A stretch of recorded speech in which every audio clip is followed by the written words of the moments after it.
I'd like to thank you for joining us today for our webinar, Best Practices in QA Testing, Leveraging Open Source Technologies in Your Test Automation Strategy. We'll be kicking off the webinar in just a minute, but I wanted to go over just a couple of things for everyone to know. We'll be muting all participants today, but you'll notice on the right-hand navigation there's a chat and question feature. If you have any questions or concerns during the webinar, I'm here and happy to help. So please type your message into the question box. We'll be addressing any questions for the presenter at the end of the webinar. And if for any reason we run out of time and we're unable to get to your question, we'll be sure to have someone follow up with you. We'll also be making the slides and the recording from today's webinar available for you to download from our website following the webinar. So we'll have some contact information at the end of this presentation that will give you the information if you're interested in getting a copy of either the webinar recording or the presentation. We're excited to have Siva Arunachalam here with us today to share his knowledge on this topic. Siva is the Managing Director of the Application Services here at Emtec. And with that, I will turn it over to you, Siva. Thank you very much, Erica. Appreciate it. Good morning, good afternoon, everybody. Thank you for making time to join our presentation. Today we will be talking about leveraging the topic of open source testing, using open source technologies in test automation. And I'm honored to be speaking to this audience of experienced professionals and practitioners in this field. A lot of the topics that are subjects that I might be covering may not be news to you all, right?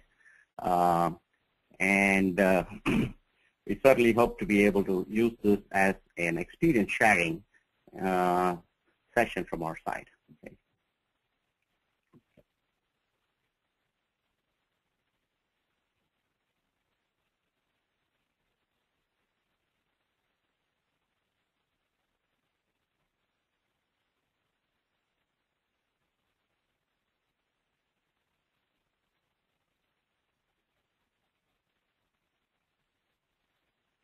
Okay, what I plan to cover today, and I plan to take about 40 minutes to be able to cover through the materials that we have over here, and leave 15 to 20 minutes for question and answer at the end. As Erica highlighted, we request that you type in your questions and send them over to her. We will be collecting them and addressing them at the end. From a topic perspective, I want to talk about the quick demands on QA. That most QA practitioners and organizations face, and this is based on mine and my team experience working with different organizations, like helping their QA teams and doing QA ourselves on in terms of projects. I've been in the field for about 28 years, and and worked with different organizations, large and small, right? And QA is always a challenge area, right? We want to be able to make sure that we have high quality on the software products that we deliver, right? But development and time to market and functional often take precedence. And QA is probably a less lauded activity over there. People remember QA if there are problems with the delivered product, correct? But QA has to do a lot of things behind the scenes and be able to push various factions of the organization to actually ensure that quality, right? And the net result is that high-quality software is what makes organizations function, correct? So I want to touch upon some of the paradigms over here with respect to how to enable QA and address some of the challenges that they often face. And while they are wide and varied, today's focus, or this presentation focus, is going to be around leveraging what's becoming a fast and rapid adoption of open source tools to, at least at the minimum, address the total cost of ownership of a QA tool set, right? Open source tools have evolved a lot in the last few years, right? There's much wider adoption. Most Fortune 100 companies, and I would say Fortune 500 companies, are all experimenting, if not adopting and utilizing open source tools on a wide range. Many of the organizations do go through certain challenges in this area. I want to touch upon some of those challenges, correct, and reflect upon some of the best practices in building test automation that we Emtec have experienced. We have a quality assurance practice and a center of excellence with some strong QA professionals who continue to investigate, experiment, right, learn, assimilate, and build certain tools that we ourselves consume to be able to deliver high quality on the projects that we do for our customers. In addition, we also provide this as a service and a package, and we work with a number of organizations to be able to help them with enabling their quality assurance organization, or be able to undertake that and take over and provide quality assurance as service to this organization. And the learnings from all those experiences, apart from the collective experience of our team of experts, right? I want to distill out over there.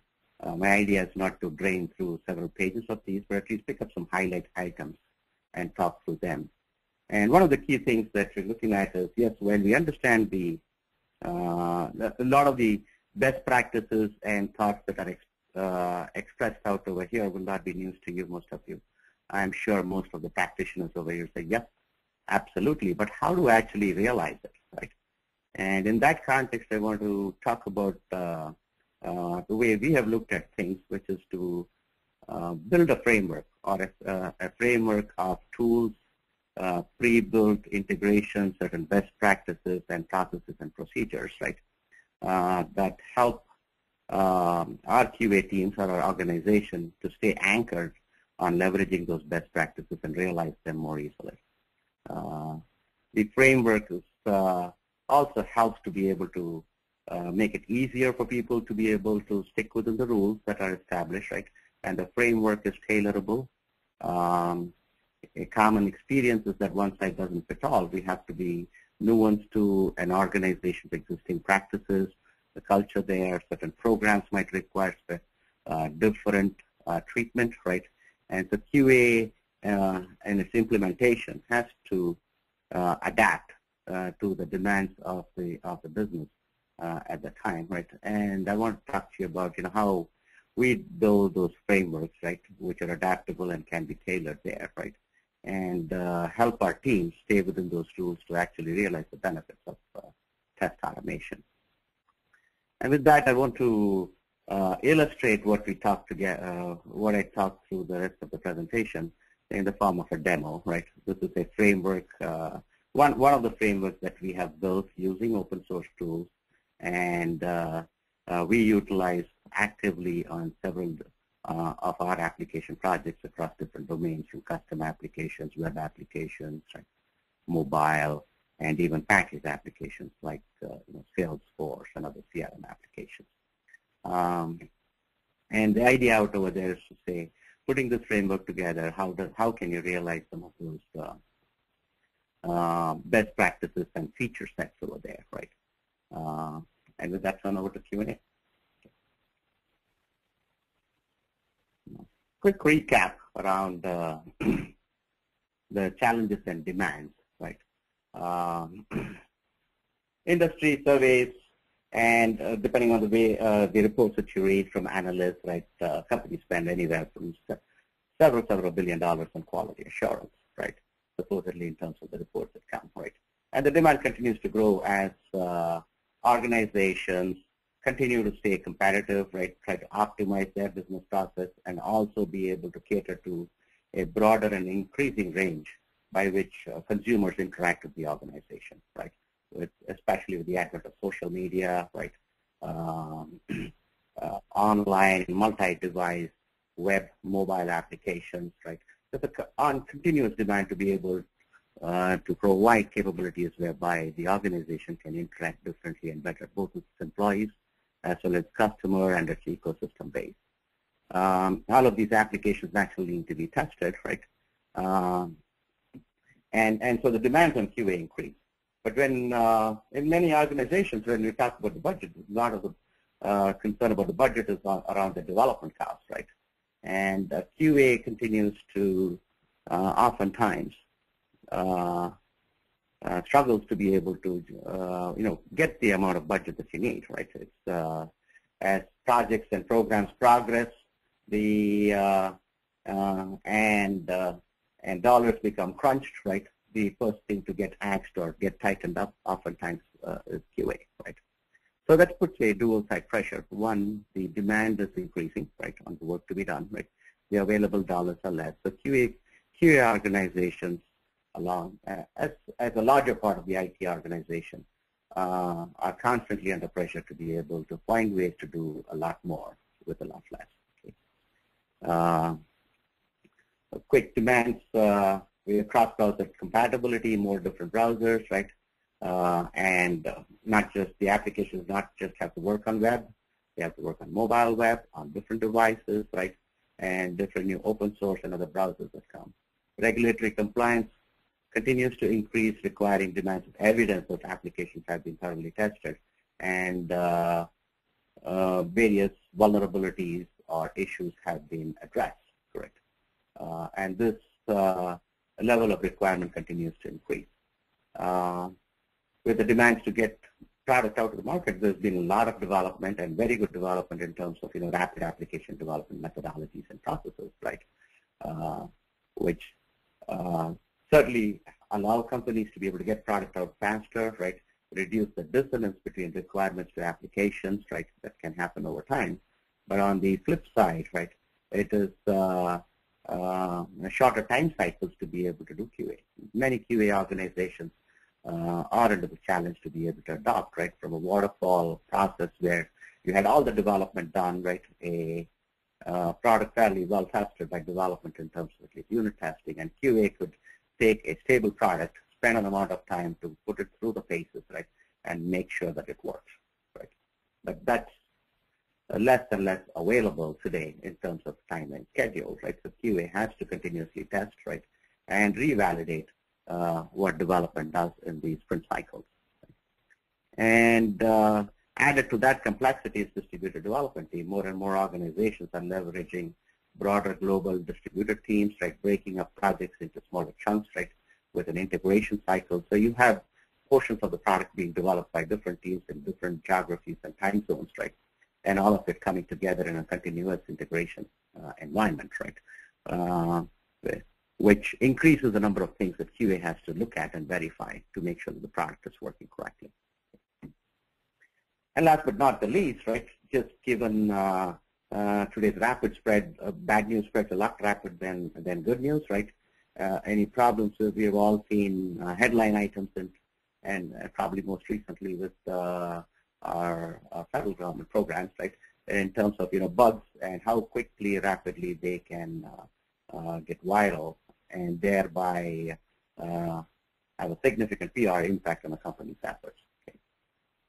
So the metrics we have seen, right, and you all might very well be doing a lot better than these, right, in your organization, but I wouldn't be surprised if some of you run into this, right.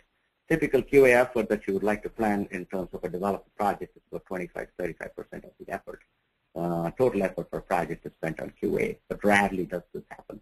Right? Oftentimes QA does not have the timeline, shorter duration, right, or the timelines are delayed, correct? QA cannot ramp up fast enough with qualified people to be able to accomplish it. Specifications are still fluid, so oftentimes we spend a heck of a lot less time on QA, right, than our concepts of demand, right. There's a lot of pickup. A lot of organizations have been using automation, right, but typically even the best the better automation organizations still are not able to accomplish or achieve a high level of coverage of their tests.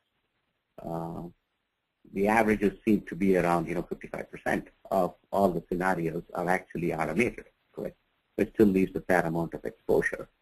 And even where it's automated, right, many organizations have scripted the the test cases, right? But the verification process tends to be manual, right? Or they're able to cover it in certain scenarios or certain browsers, right? But not necessarily the same functionality in other areas. So our measurement of automation effectiveness can affect it around 65% automation on even the scope that they do automate, right? Many of the automation projects have got stalled.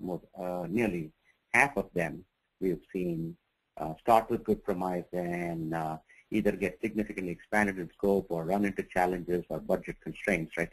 And they do not go the distance in terms of achieving their original objective. Okay.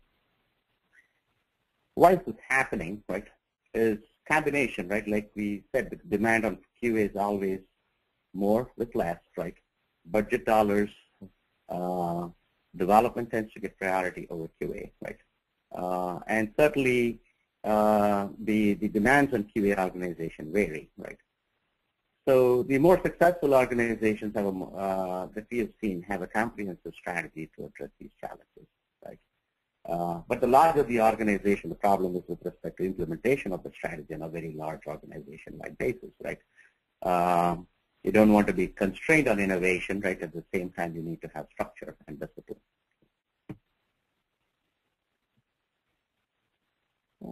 Quick recap, I talked a lot of different things, right? So trend in software quality assurance is to do more with less, with higher stakes in when you miss something, right? Agile development methodology is driving shorter development cycles, and there's a greater emphasis on regression testing, right?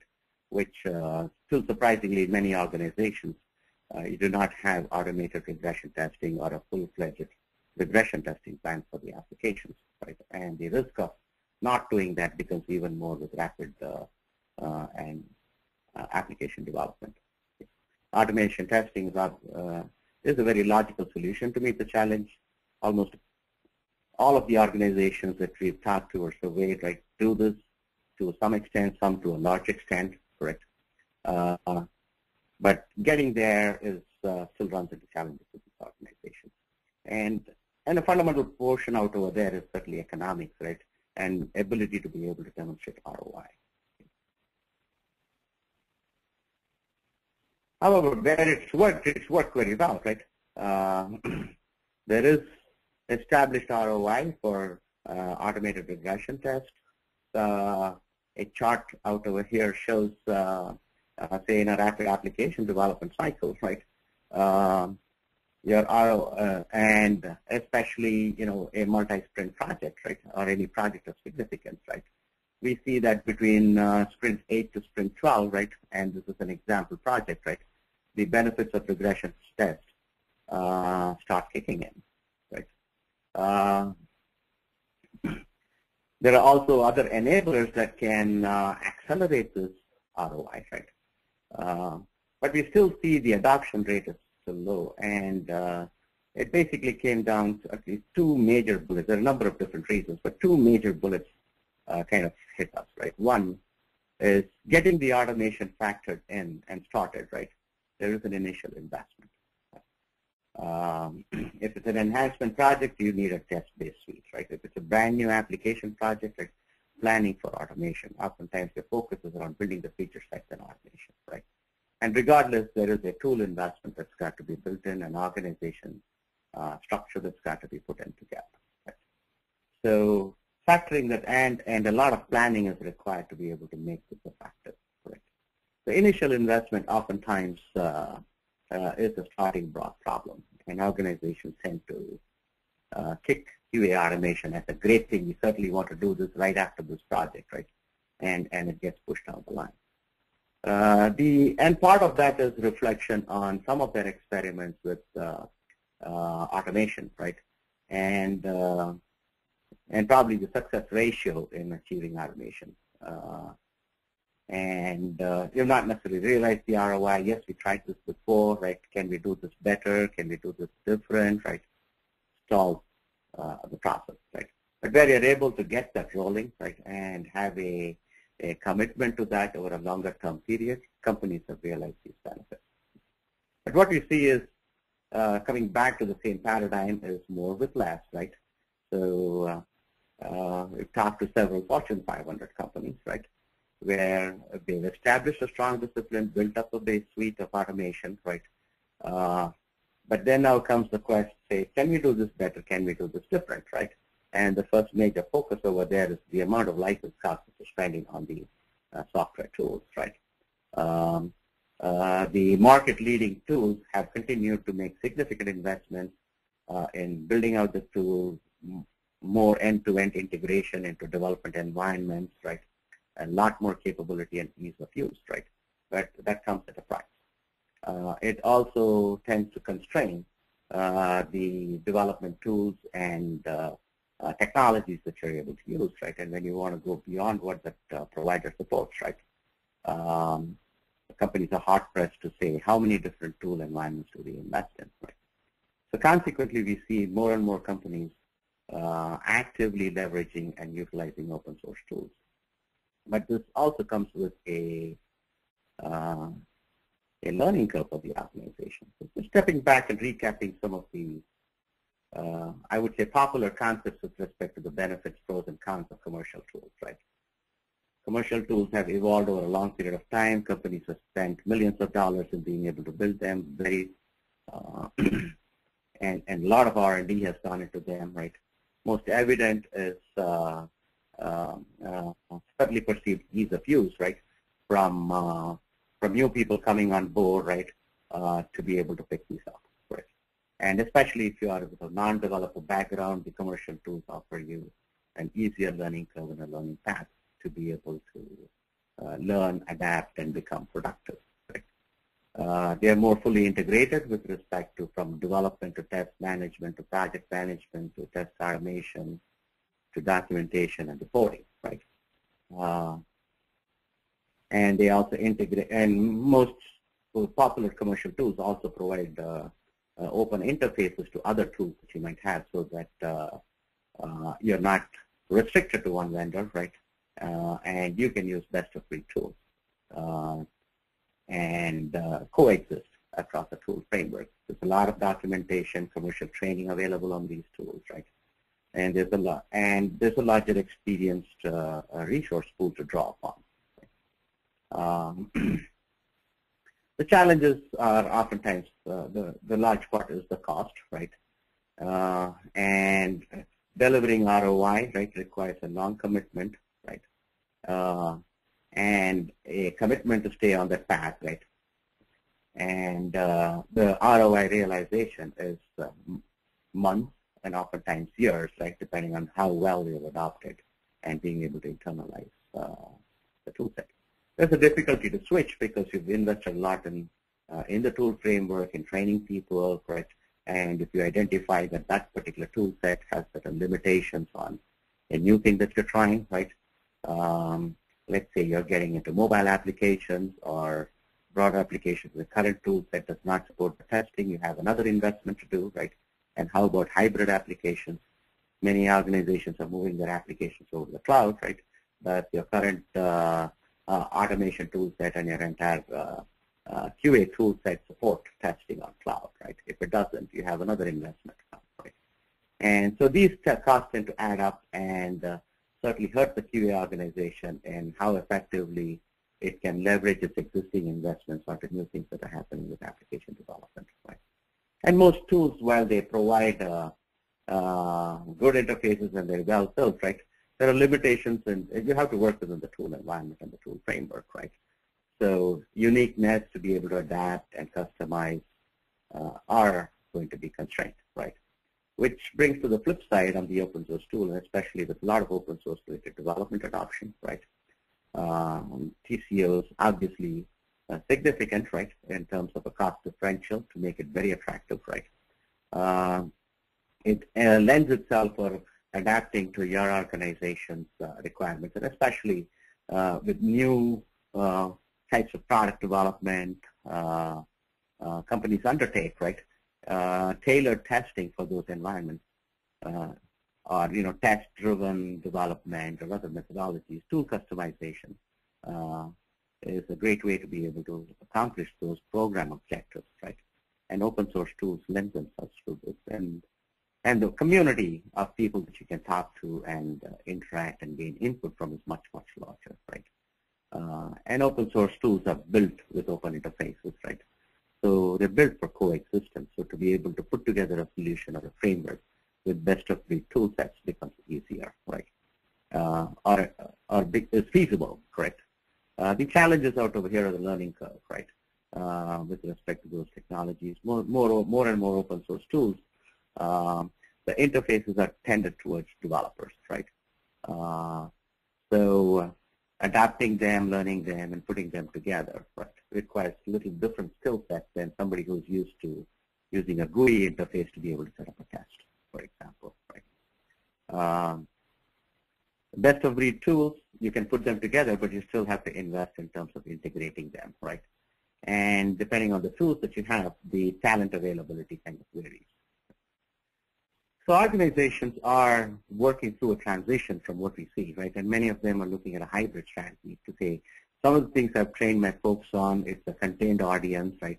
I don't want to switch that. I'd like to be able to leverage, say, a test case management tool where I've built a library and a repository of all my test cases, right? And my existing project management tool. However, I want to be able to look at a different tool to be able to drive test scripting and execution, or for defect tracking, and try that, right? So a substitution strategy within a larger framework lends itself to greater adoption curve and easier transition for level organizations. Driving us back to my core concept out over here is, a well-conceived and well-thought-of framework, right? Looking at what benefits that you want to achieve, right? It's a great anchor point to be able to realize these strategies. Let me touch upon some of them. It's in no way an exhaustive set, but I want to, within the theme of this, want to touch upon a few key topic areas, right? And how we look at them and build them in. And some of these are realized in commercial tools, right? But there's variability. There's no tool which achieves all of it, right? So, and in today's world, and at least from our experience working with several different projects, we've seen a continuous demand to be able to build these capabilities in, right? I'm not going to train this slide. A lot of this content is going to be available. All this content is going to be available for our participants for later reviewing, right? I'm just going to touch upon a few bullets. You have to plan for reusability, right? And right? Who hasn't talked about reusability in the last 30 years, right? But the reality is talking about it and realizing that there is a gap, correct? Let me talk about what I mean by reusability, right? Planning for the scripts, right? More often than not, we see automation projects start with, okay, so here's the set of test cases, the manual test cases that people have defined, right? And let me start with automating these. And so I start from the top of the list, script one, use the record and play tool, right? Capture it, record it, play it back and say, yeah, wow, it works, right? And so on, you go through the list and you build a full list of scripts. I'm not saying anyone in this audience does that, but I've seen more and more organizations that start there, right? Which is great. So you've got a project of maybe about 40 use cases as a pilot done. You've got them all scripted, right? The next thing that you look at is, yes, I can run this, but how do I know whether it works, right? So we look at how do I automate the verification process over here, right? And by putting in assertion statements, most automation environments provide that, so at least you can verify whether the expected result has been achieved over here, right? And they can get a report at the end of it saying, here's the script that was run, right? Here's the result that was expected. All of these tests passed, right? And these ones, there were some problems. And then we say, okay, how do I run this for other test scenarios? Because my record and play captured actual data that I put in over there, right? But I'd like to be able to say, let's say I'm building an order processing system, right? I'd like to be able to put in for this different customer products, customer selections or profiles, different products that I want to select, different quantities. So I want to be able to test the same functionality with different data sets, right? Voila, right? Scripting technology allows to be able to externalize the test data, right? Our top-end commercial tools provide you easier mechanism to be able to parameterize that from a GUI interface, right? And you can import test data from external data sources, comma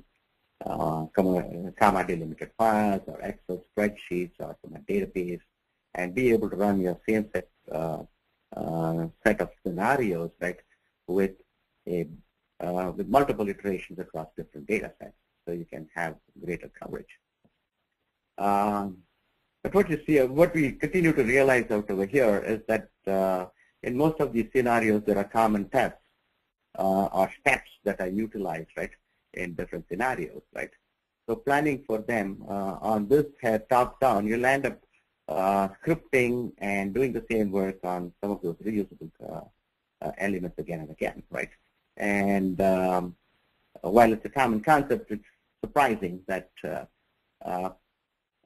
not many people step back and say, let me adapt the same things that I do from a development perspective, right? Can I look at the full set of tests and see what's common, repeatable over here, right? And build them into common outputs that are leveraged elsewhere, right?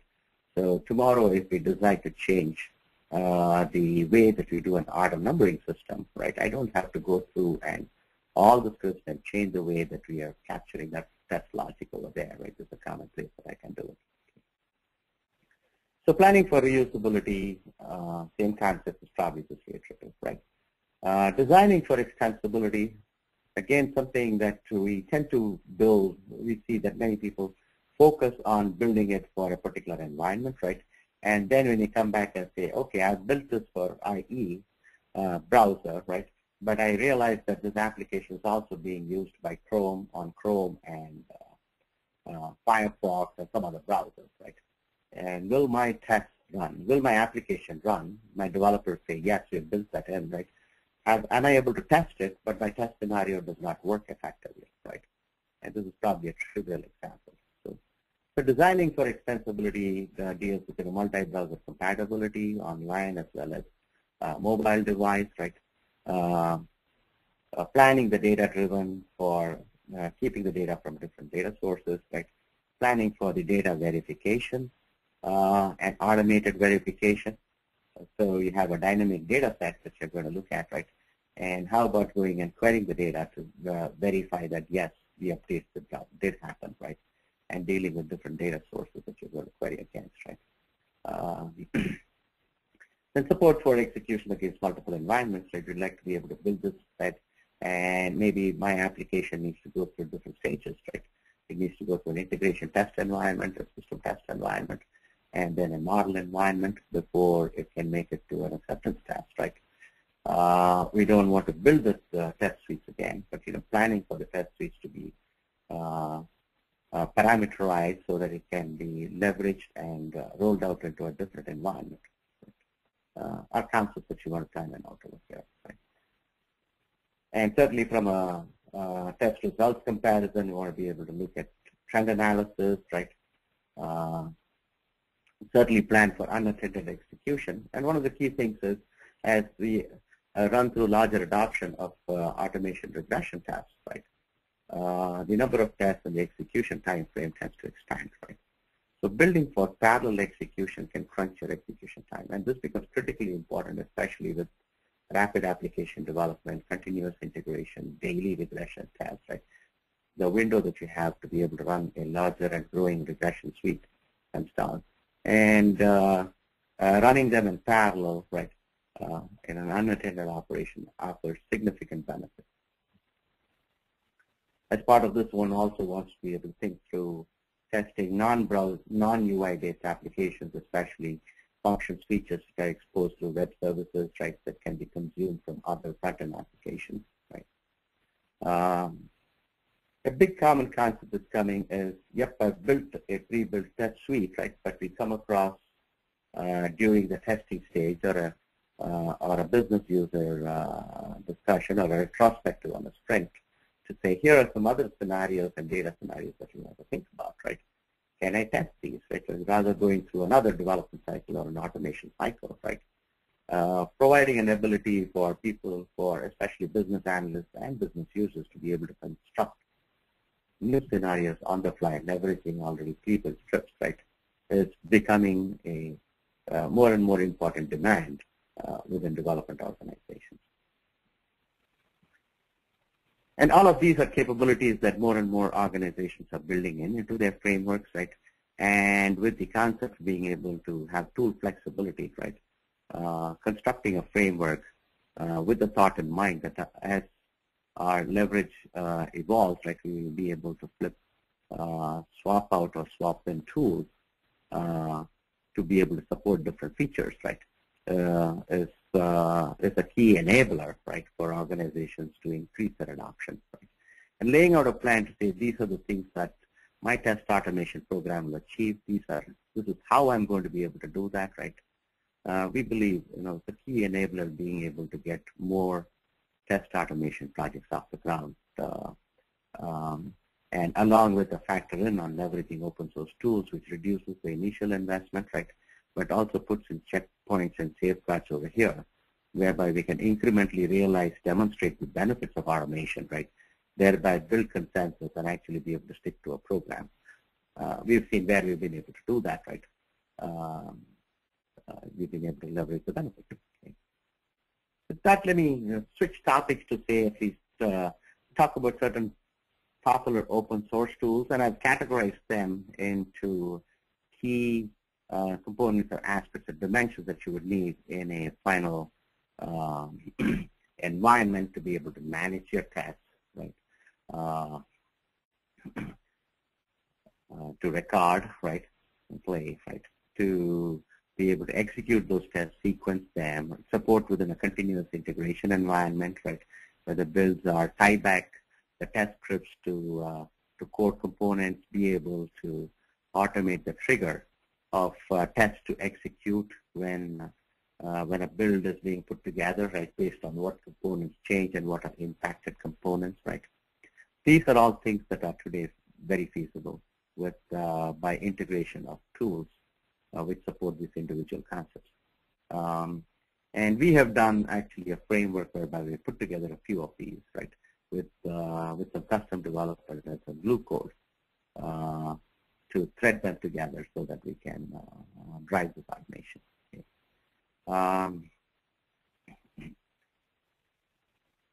I do have several links in terms of these tools, right?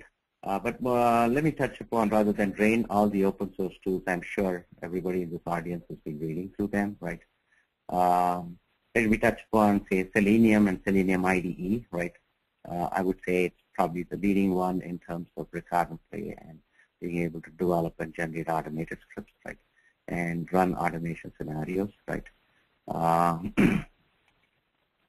And Selenium provides a mechanism to be able to script your or extend your generated scripts, right, into languages and scripting language of your preference, right. We've done that with C#, right, or .NET Sharp or other scripting languages, and people are familiar with other environments.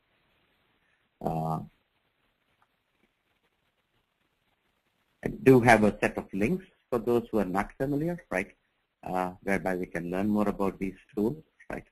Let me touch upon, I'm sure more and more people are here from a end user business based testing, right. Can I, as a business user, start with something simpler so that I don't have to deal with programming languages? Cucumber, we work with, very popular, right. Start with defining your test cases in an English-like language, right. And then the framework allows you to be able, from somebody with a non-programming background, to be able to develop that and generate test scripts that can that finally be executed. There are a number of competing environments for these.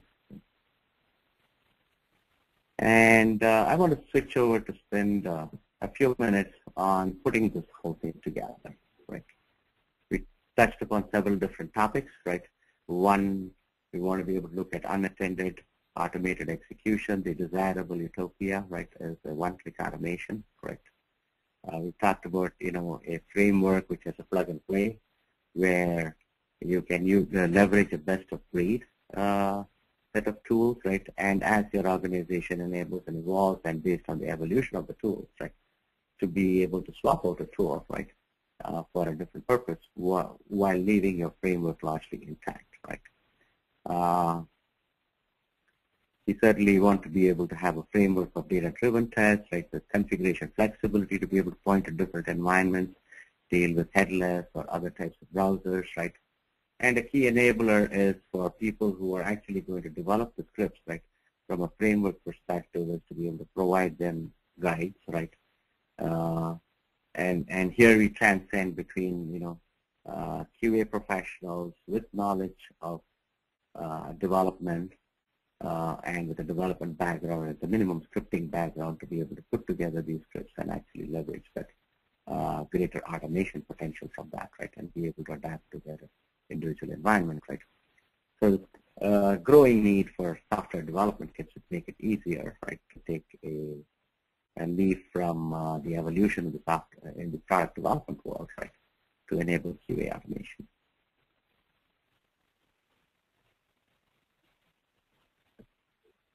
Back in the interest of time, I'm just going to flip to a quick demo. Right? I'll spend a few minutes on this demo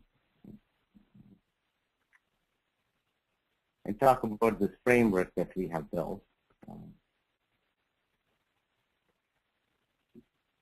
We called it Emtec's Software Test Automation Framework, and with due input from our marketing folks, we are going through a branding, calling it OFA, right? With the intent that this framework helps the organization, the software development team, the IT organization, and the QA organization to be in the know, right, of where your application stands at any point in time. Okay. I'm going to touch upon a couple of features that we talked about. Okay, and I'll probably start with business user facilitated testing. Okay. And an environment.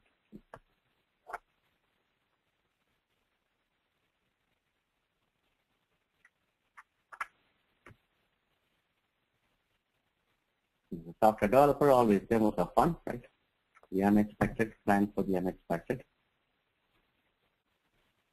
And there is a server error.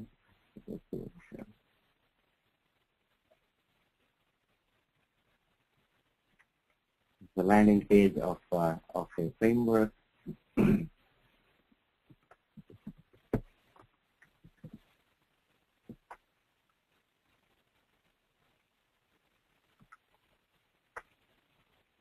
So from a QA person's perspective, we want to be able to launch tests, to be able to classify the test, group the test, to be able to report on the results of the test, right? And additionally, to be able to construct scenarios, right, on the fly. And let me start with the scenario on the fly. The environment over here, we've obviously pre-built a bunch of test cases for different applications and projects that you're dealing with. Okay? And I'll show you a mechanism, a nice, neat mechanism to be able to build a scenario on the fly, leveraging information or metadata we already captured about the application. And let's say I call this create and automated test.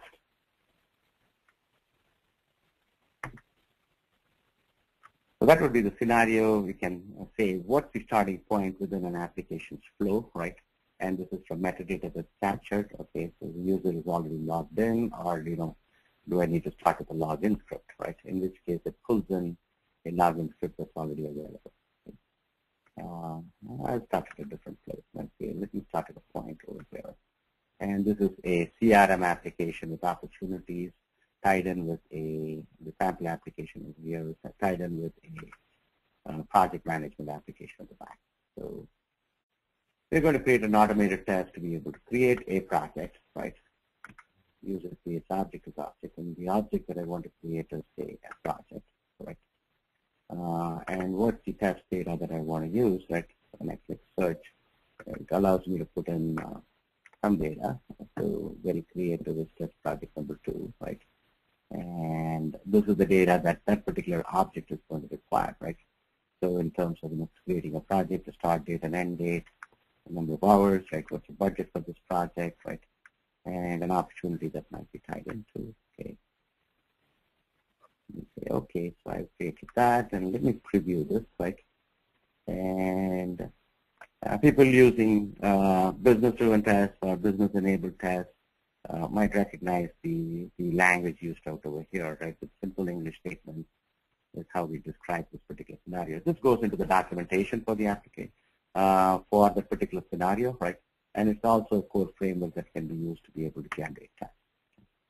And let me save this. And say, let me generate the test case. So I've defined a scenario, right? The framework now generates the test case that will be enabled for Inclusion Automation Suite and scripted, right? It shows me the test case. These are all the test cases that have been created, correct? So the test case has been created. Now I can map this and plug it in as part of a suite, right? Which test suite or a test suite that I have that I want to be able to add this into, and let's say I want to put as a part of a smoke test suite, right? And what objects does this relate with, right? So that it can be added as a part of that, right? This is a critical test, a non-critical test. I can add some additional category types to be able to group these tests.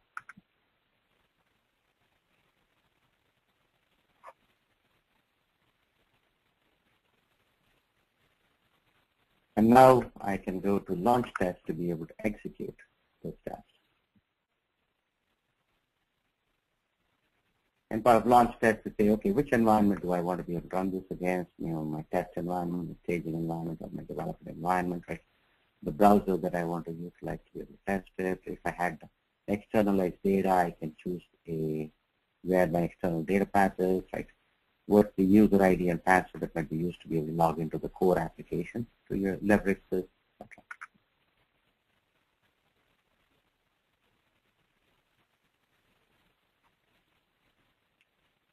And it's been fitted in within the test suite group that we talked about, right?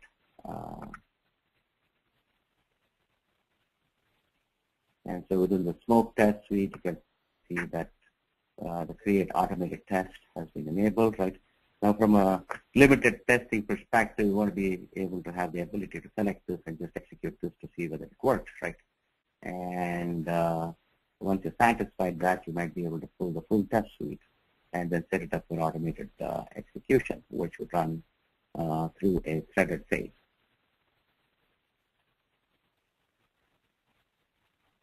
I'm not going to launch this and watch the audience look through a blank set of screens, right? But let me revert back to the presentation. And with this demo, looking at the clock, I want to be able to take some questions at this point in time, right? Hopefully the presentation till now was informative and adaptive, right? I know it was a short time, wanted to leverage some time to be able to make a productive use of your lunch hour, right? So just to, let me turn it over to questions, and Erica, if you want to take back control, right? Maybe I can read through the questions that have come through one.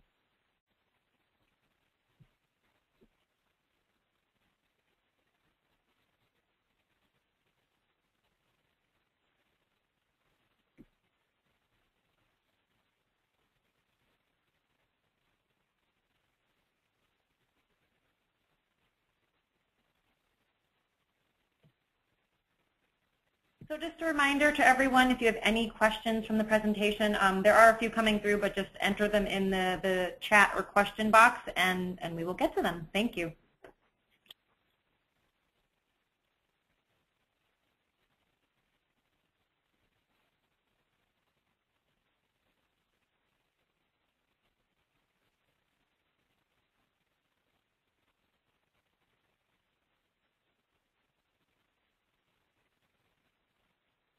Erica, did you want to read through the questions? Or? Sure. So one of them that just came through, is the demo for an open source tool? What are OS tools available? Oh, sorry, I just combined the two questions. Is the demo for an open source tool? Good. So the question is the demo for an open source tool? Actually, it's for a framework that we built to leveraging a combination of open source tools, right? To do this. The underlying tool that we utilize is Selenium, right? From a test execution engine, right? We use Galileo to be as a test execution framework, right? And to be able to organize and keep the tests, right? We used a Mongo database to store the results, right?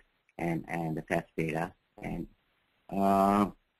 illustrating the concept of a best-of-breed tool framework to be able to execute this.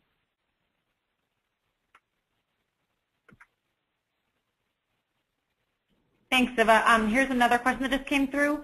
What are OS tools available for automation for Windows-based applications? Very good question. There is certainly NUnit, which some of you might be familiar with, right? Which supports just like JUnit for a Java environment, NUnit provides it for a .NET C# environment and a scripting tool, right? Some of the other popular tools are also utilized, right? I mean, Selenium itself, you can generate the required playback using coded UI, right? And extend the script using C#, right? Or other scripting. Of course, Microsoft has a pretty robust suite for their test integration with the Visual Studio test suite integrated model, right? But there are several open source tools which also achieve the same combination, right? If you don't want, if you're looking for an alternative to spending on this license.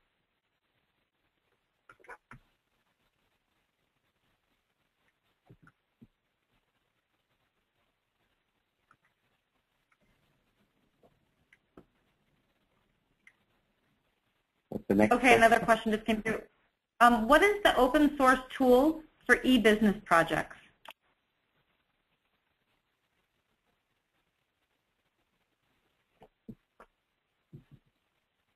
Open source tool for an e-business project, right? Yeah,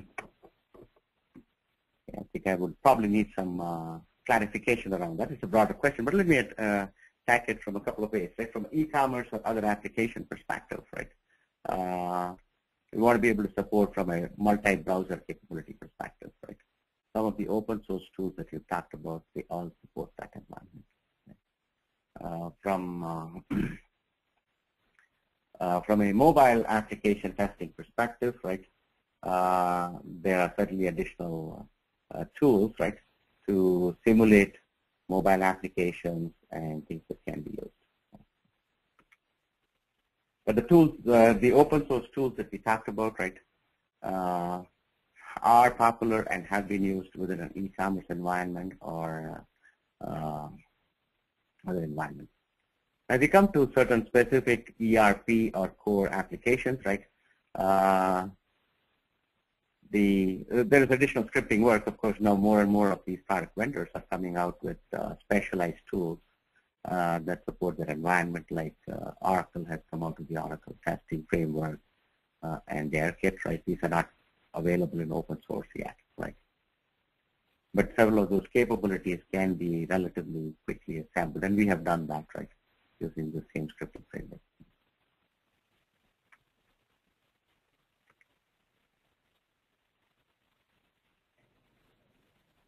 Okay, next question. How long did it take to create the framework that you presented?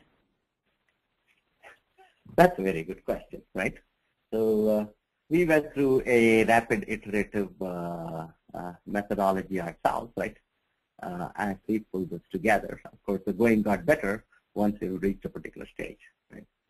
The tool set that the framework that we demonstrated today, right, is an evolution over a 3-month period. And it's probably our top 3 of where we started a year ago. But having pulled the framework together, what we have seen is that we've been able to leveraging this for automating a new application, right? It's taken us certainly a lot less time, right?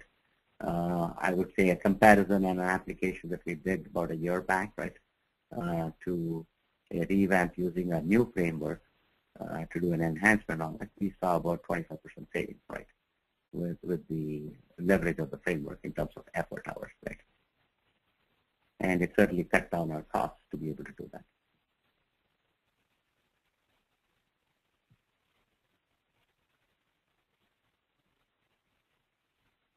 Okay, next. Oh. Sorry, Sibyl, were you done? Go ahead. Okay. Next question is, IT at my company generally doesn't use open source software of any kind. How can I address the lack of trust and concern that open source test tools will have bugs, be less stable, or even less secure? It's a great question, right?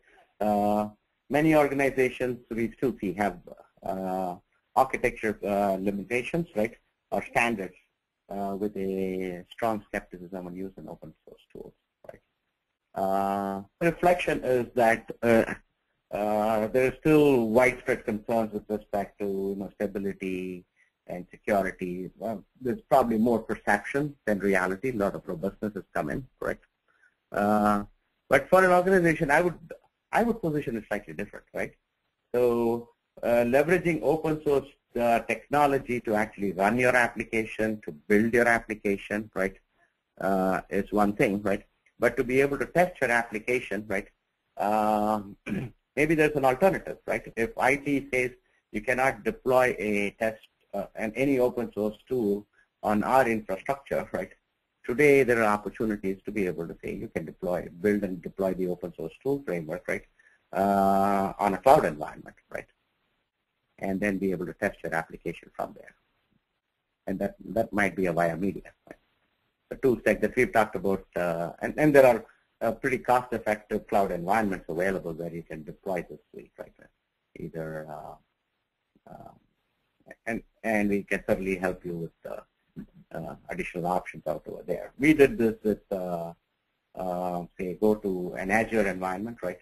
And where we had to do a demonstration and a prototype, right, and a proof of concept over a 3-month period. That provided a very, very cost-effective environment, whereby for a $300 spend over a 3-month period, right, we were able to get this without going through the rigmarole of infrastructure, et cetera, and demonstrate an ROI.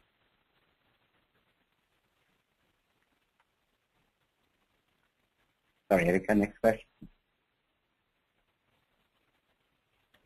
It looks like at this time there aren't any more.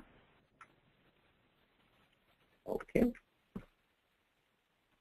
So with that, I'd like to thank everybody for your interest and your patience listening to this. Right.